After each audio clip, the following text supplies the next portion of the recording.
Have a look at this. Petroglyph cave paintings all around the world, over 15,000 years old.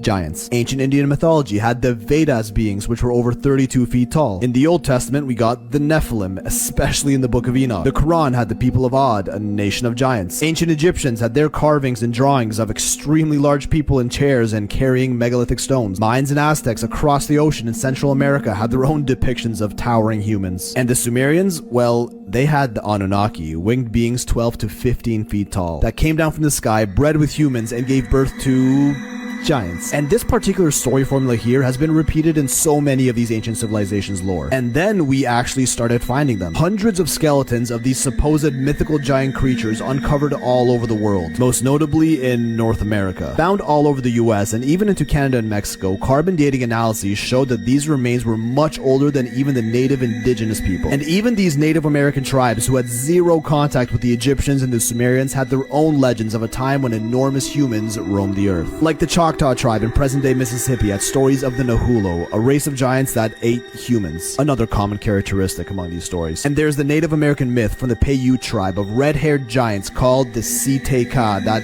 also ate humans, who according to legend were burned alive in Lovelock Cave, Nevada after a long battle. The cave was even excavated and findings were published in 1929 that reported enormous handprints on the wall, Paleolithic artifacts, human bones with the marrow removed, which could be an indicator of cannibalism, a size 29 sandal which would belong to someone at least 8 feet tall, massive clothing, and finally mummified remains of a female skeleton 7 feet tall and a male 9 feet tall were also found, both with red hair. Checkaroo, that sounds like giants to me. What's crazy is that's literally only the tip, so let me show you the whole shaft. 1833, a sarcophagus unearthed in Lompoc Rancho, California, 12 feet long with an intact skeleton inside. 1870, an article in the Oil City Times reported an 18-foot skeleton discovered in West Hickory, Pennsylvania. 1872, a New York Times report of giant skeletons with 2 rows of teeth found near Serpent Mound, Ohio. 1913, skulls of giant human skeletons that would have been 10 feet tall found in Ozark Caves, Arkansas. Esteemed professors like this guy, Thomas Wilson, who worked for the Smithsonian, even stated, the authenticity of these finds were beyond any doubt. But of course, do some Google debunking yourself and it'll tell you every one of these reports was a hoax. Yeah, because there were over 1,000 accounts of these giant remains found all over North America and every single one of them was just a prank, right? I mean, they were actually finding skeletons in the ground and had tangible proof, so let's just take a look at the bones and we can lay this one to rest. The newspaper articles, journals, town histories and such that outline these finds cite a common recipient of these remains, the Smithsonian, the world-leading museum education and research institution created by the good old US government. Groundbreaking discoveries about human history?